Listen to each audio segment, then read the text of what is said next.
Brad Williams, Excel Prime.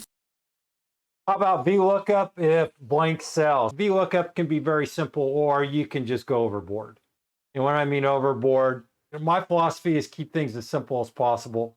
You can calculate this situation either using the VLOOKUP. You can use a VLOOKUP and go off on some crazy tangents. This is a VLOOKUP with an if function. And if it finds it, then it's going to do something else. Remember the ifs. And then we have this if function. And if it's a number, then do something.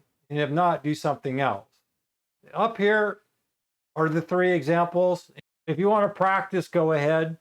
But here, all we're looking at is VLOOKUP F5, looking up 1001.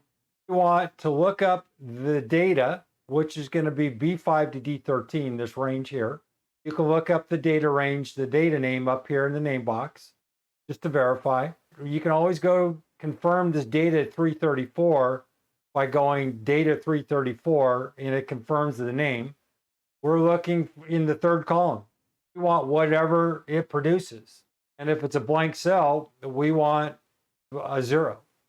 And that's it. If you want to get fancy, you can go, if VLOOKUP F5 is equal to blank, then leave it blank. Otherwise, do what we just did in the VLOOKUP. That's why we have actual blank cells, because we explicitly said, if this, then do something else. Otherwise, do something. We use ISNUMBER.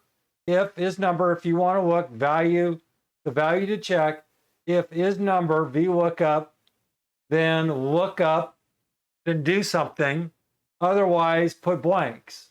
What it's saying is, if this cell here is blank, then put a blank. Otherwise, do the VLOOKUP. Brad Williams, Excel Prime, Williams out.